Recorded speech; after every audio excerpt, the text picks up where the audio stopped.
to the two parties who are now at the heart of it. GVL Narasimha Rao of the BJP and Mahua Moitra of the Trinamool Congress, whose MP Derek O'Brien is among those being charged and is suspended because he allegedly tried to tear the rule book. And let me come to you, Mahua Moitra, before I come to GVL, because the fact is your MP is, two of your MPs are, as we speak, staging a dharna outside Parliament, outside Gandhi's statue. But would Gandhi have approved the manner in which you tried to tear the rule book of Parliament or try to rush towards the Deputy Chairman's chair and he says physically threaten him? It's not a question of what he said, Rajdeep. I don't think anyone for a minute believes that any MP would have physically challenged would have physically threatened or assaulted anybody. I think that's just typical hoo-ha, hee-hee tamasha created by the BJP. But what did happen, and I know this because I'm in the Lok Sabha, what the BJP is doing every single day, and whoever is sitting in the chair is actually presiding over this, they're tearing up the rule book every single day. When the farms bill were being passed here, I think it was Asaduddin Owaisi or somebody else who said for a division, and there were many people who shouted for a division, but there was no question of getting one. Now in the Lok Sabha, where the numbers are so so brutally towards the BJP, it probably doesn't make a difference. Yes, I would like that record for posterity, but even then it didn't make that much of a difference. But even if one member asked, they should have given it. But in the Rajya Sabha, as far as this was concerned, there were 12 parties. There were allies like the Akalis who actually resigned from the cabinet, who were against this. So they had no way that they had the numbers. So when they don't have the numbers, and even if one person asks for it, you have to put it to vote. And the rule book says very clearly that if there's a din going on, you can't pass a bill. But they do this all the time. They do this all the time in the Lok Sabha as well. No, who created the din? Mahua Moitra, what stopped your MPs from sitting where they were, asking for a division without going into the well of the House and surrounding the Speaker? The sequence of events, they did ask for a division. Like in the Lok Sabha, we did ask Absolute. No, let her complete. They asked for a division. There's not a question of not asking for a division. Sitting or standing makes no difference whatsoever. Sitting or standing, it's not the point. Are you trying to tell me that they're passing bills when they don't have the numbers and you are nickeling and diming about who was sitting and who was standing? Would it have been, do you honestly mean to tell me that the Deputy Chairman of the Rajya Sabha would have allowed a division had the MPs asked for it while sitting down and he disallowed it because he didn't like the way they were behaving? Do you actually mean to tell me this or something as important as this? And we have someone like the Minister for Law and Justice sitting there lecturing to us, talking about Maryada and propriety. Something more ridiculous. This government has torn up every single rule book on parliamentary procedure that there ever was. And I think what they're doing is setting a very dangerous precedent. So the issue is not whether they asked for division or not. Even if one person asked, even if you could hear it, whether the person was sitting or standing, you should have allowed it. You would have lost the vote. The bill wouldn't have been passed. But you forced your way. I'll come back to you in a moment because GVL Narasimha Rao needs to answer the question which now two people are making the charge today. First Abhishek Manu Singhvi and now Mahua Moitra that the government did not have the majority. That actually some of your allies were deserting you on this. Even the parties who you had relied on like the Telangana Rashtra Samiti and the Biju Janata Dal decided to vote against the bill. You got nervous. And the government's floor managers decided the only way to pass this was to bulldoze it. Is it true that you didn't have the numbers? That's why you went for a voice vote? No, first of all, promise me you will give me at least twice the time because they both are speaking against us and both are misleading. Let me place the facts here. I think Mr. Abhishek Manu Singhvi, who has left the discussion or who is not a part of the debate, let me expose his hypocrisy. I think they, in their manifesto, they clearly stated that they would actually open up the agricultural markets. They actually said we will repeal the APMC acts, which are passed by the state governments. And today, we have retained APMC markets, and what this law creates is additional markets for the farmers to get better price. So I'll come to the hypocrisy in a moment. I'm asking you, did you have the numbers or not? No, we had more. No, they did not even have 60 numbers. And that is why this ruckus. The minister was, you see, the discussion happened for 3.5 hours. And in the BAC, it was agreed that the bill will be voted. The bills will be voted upon yesterday. We sat for half an hour the previous day. And yesterday also, we could have completed the entire business of the House before 1:30. Why did they have to create a ruckus at 1 o'clock? Because they did not have the numbers. They're not only rushed into the well of the House, what we have seen are the most ugly scenes. They have not only insulted Parliament, they are actually insulting Mahatma Gandhi today. You see, after murdering democracy, you're going to the statue of Mahatma for penance or what? I think this is opposition has done most disgraceful behavior, and they have only been suspended. I think the rule book actually, in my opinion, allows even to seek their expulsion, because this is You a want the massive. expulsion today? GVL It's a Narasimha Rao, serious- are you calling for the expulsion of these MPs? I'm saying this disgraceful conduct certainly behooves expulsion of such members, and this is a matter that ought to have actually gone to the Code of Ethics and through an inquiry, because these are, you see, members have been dismissed for smaller charges, expelled for smaller charges. I think on the allegations of this, what they have done yesterday, stepping onto the table, and Derek O'Brien throws the rule book on the face of the deputy chairman, and he comes out and says this is all a lie. Now all his lies have been exposed. I think people have thrown even the book, the constitution book. If you have no respect for the Rajya Sabha, if you have no respect for the Constitution of India, you have no business to be in that house. Okay. I would expect them to resign and leave. Okay, you made your point. Mahua Moitra, respond to that. That in a way, even if you believed you had a case in the manner that the deputy chairman was not allowing a vote, a proper division on this crucial bill, there are ways to do it by, in a way, surrounding the deputy chairman. By creating this kind of chaos, you lose the moral high ground. Say, what higher moral ground is there in a country where more than 80% are dependent on agriculture, and you stand up in the temple of democracy and fight for farmers? What greater moral high ground is there? You tell me. If Mr. Narasimha Rao can think of one, I'd like him to put it on the table. I don't think there's a higher moral ground. So I think when you come as elected representatives, and I think you are always very aware of where your highest constitutional obligation lies to, and it's to the people and to your constituents, and in this case to the farmers of India who feed us. So in this case, I don't think there was any other higher moral ground than to stop the passing of these two bills that are obviously detrimental to farmers' interests. Tell me something, the Akalis have been their oldest allies. What does it take for a Sukhbir Singh Badal? What does it take for a Harsimrat Kaur Badal to stand up in the Lok Sabha and to say, I resign now? What does it take for them? Do you think that's an easy decision for any ally to take? Surely they realize that you have their constituents on one side and your power on the other, and if they don't take the constituents, they'll never be back in power. I think the moral high ground was very clear from day one for all parties on this issue. And I think the BJP has also realized that they're on a slippery slope now. Otherwise, you would have the Honourable Prime Minister coming out and having a long press conference about how he's increasing MSP by 50 rupees. If you're worried about MSP, put it in the bill. That's all we're asking. Put it in the bill. Can I for a moment, GVL Narasimha Rao, ask you, for the first time, is Mr. Modi on the back foot on this issue?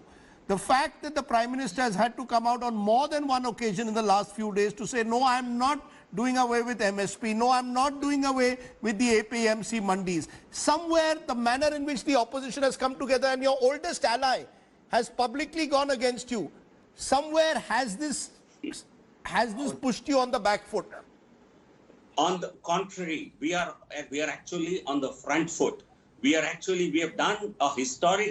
passed two historic bills which will give justice to the farmers, which was denied to them for 70 years. You have actually chained farmers in not being able to explore the best value for their produce, and when we are actually giving them that freedom, you are actually blocking it.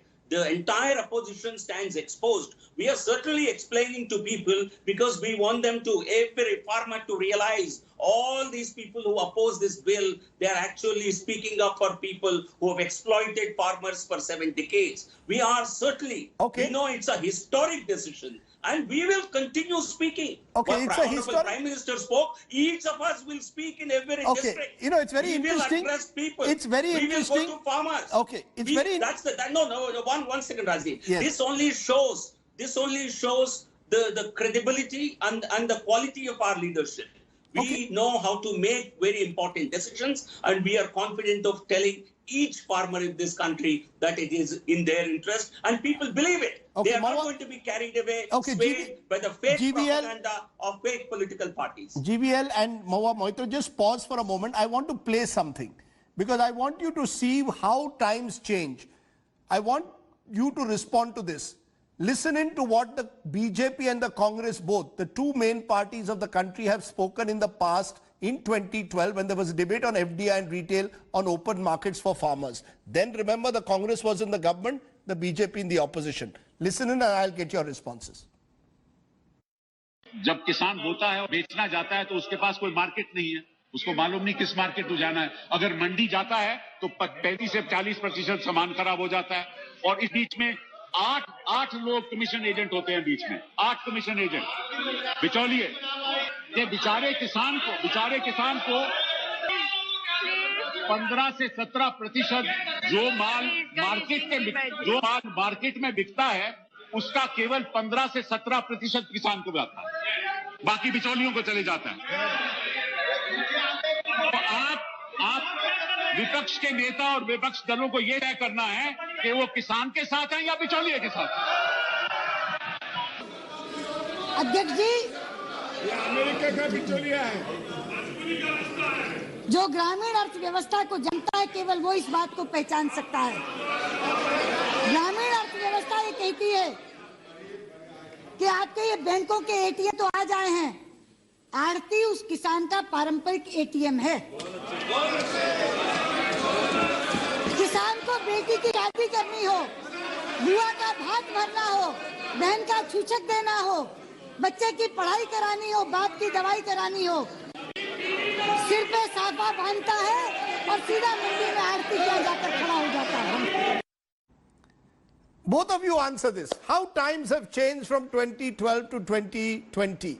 Mahua Moitra, you first. Let's be honest, where you stand on this issue depends on where you sit. For the longest time, you were part of the UPA, the TMC. You all talked about open markets for farmers. Today, when the government talks of open markets, you oppose them. Rajdeep, I think you've really messed up your history here. I'm surprised. In 2012, the Trinamool Congress walked out with 6 ministers, walked out to the UPA 2 on the exact issue of FDI in retail. We gave up 1 cabinet minister and 5 MOSs and walked out of the government, if you remember, on this issue of FDI in retail. So I don't know where the BJP and the Congress, why they're sitting in revolving chairs, but we're certainly sitting and standing in one place steady. So I can tell you that. That's the first. Second most important thing, Rajdeep, is when Parliament is in session, we have people telling us about parliamentary procedure. When Parliament is in session, no decision of the Government of India shall be said outside of Parliament. The Prime Minister went on air on a media conference and announced that he's increasing MSP by 50 rupees. What stopped him, apart from the very first day where he put in some kind of a 10-second appearance, we haven't seen him in the Lok Sabha. So why did he not come into Parliament and make this? And if he's talking about legislative backing to his words, he's saying his MSP will not be affected, then what stops them from putting it in the bill, as we have said? We had moved an amendment. You could have accepted that amendment. You could have given legal backing. He had no business announcing it outside of Parliament, and if he did, if he wanted to get away with it without sort of any kind of legal backing, is why they didn't put it in the bill. So I don't know where the BJP and the Congress stand, but I can certainly tell you where the Trinamool Congress stands, and we stand with farmers and we're standing straight. Let me ask you, GVL Narasimha Rao, where you stand depends on where you sit. You heard Sushma Swaraj there. She was vehemently against the idea at the time of opening up markets. A. B, the point that Mahua Moitra makes. The Prime Minister has not even attended Parliament after day one.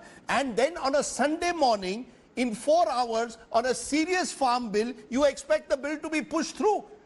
Instead of having possibly a special session on agriculture, if it's such an important bill, if it's so historic, why do you allow even the opposition MPs only 2 minutes to speak on it? And why should the Prime Minister not be sitting in the Rajya Sabha? Isn't that where he should be? Do you all have, does the Prime Minister treat Parliament seriously or not? Or does he have a contempt for Parliament? No, let me answer. You can have 20 different questions, but I'll answer. I think you have messed up your story. Yes. The FDI in retail is a completely different subject. Okay, but what you played the philosophy was the same, sir. Philosophy was open markets. We opposed FDI in retail. We opposed, and we have not opened even today. It's only single brand retail that is open. Okay, so therefore that policy we were opposing. Secondly, on the Congress. You see, you have not exposed the hypocrisy of the Congress party. I have. You very conveniently. I have exposed them how they stopped the bill on, how they switched off the lights in Parliament on Telangana. I have exposed them in their manifesto also. I agree with you. My point is you didn't answer my question. If this is such a historic bill, what stops the Prime Minister from sitting in Parliament? What stops you from having a full day session on agriculture? Why push it through in 3 hours? Is that the way bills should be pushed? Come on, I think you seem to be switching off your mind to what is happening all around. We have more than 23 important legislations in new bills which have been introduced in this house. We have an 18-day session, 18-day parliament session. Nowhere in the country any assembly is sitting. People from Kolkata give us sermons here. They sit for 1 day and then complete their duty, and they have not had another session for 6 months. So come on, we have so many important legislations, 3.5 hours, of which more than half the time was taken by the opposition, because the government, in fact, on many occasions, we surrender our time because we want the opposition to have their say. 3.5 hours, is that not sufficient time? Farmers should wait for another 70 years or 7 years. We had actually listed 5 bills for discussion yesterday. Only 2 bills could be discussed. The opposition didn't even want them to be passed. So you want the people of this country to be deprived of the parliamentary responsibility to pass legislation? I think every bill is important. Every discussion is important. We have had a discussion on COVID. We have a discussion coming up on economy. We are discussing every single subject. If you spoil the parliamentary time like the way they did today, you are only hurting the public interest. Opposition parties which have caused disruption in Rajya Sabha owe an apology to the people of this country for not letting the House function amidst this COVID crisis. Let's leave it there. Clearly, the battle lines have been drawn in Parliament. 8 suspended MLAs say they will spend the entire night. Yes, Mahua Moitra, you wanted to make a final point. Very quickly, please, ma'am.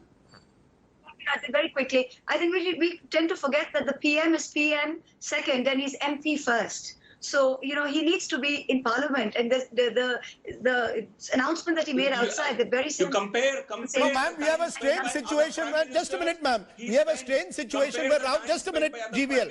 Rahul Gandhi, who is the face of the opposition, is not in Parliament, and the Prime Minister, who's the leader of the House, doesn't spend any time in Parliament. This is the sad reality of our Parliament at the moment. No, I think that I disagree. You compare Prime Minister and the time that he spends with other Prime Ministers, you will certainly see Honorable Prime Minister spending more time. He has spent 10 minutes in Parliament only on first day, sir, and Rahul Gandhi is not present. This is the reality. This is the reality. This is not the Parliament of Atal Bihari Vajpayee or of Jawaharlal Nehru. MSP is not a new policy decision. It's a continuation of the government policy. The government doesn't work only from Parliament. Only new policy initiatives are spoken in Parliament. I think please understand that. Okay. It's not in the bill. Put it in the bill. You have made your point. We have told our concerns. We stated we have given 2.5 times more MSP than what the UPA government did. Time out. GVL, equal time to you and Mahua Moitra as to Abhishek Manu Singhvi. I appreciate your joining us and giving us a sense. I wish you could debate like this in Parliament without shouting at each other and just talking to each other. We would have a much better debate possibly in Parliament. And no one throws any papers at me at least. Thank you very much for joining me here. Hello everyone, this is Rahul Kamal here. Hope you enjoyed this video. For the latest news and analysis, like and subscribe the India Today YouTube channel, and don't forget to press the bell icon to stay updated.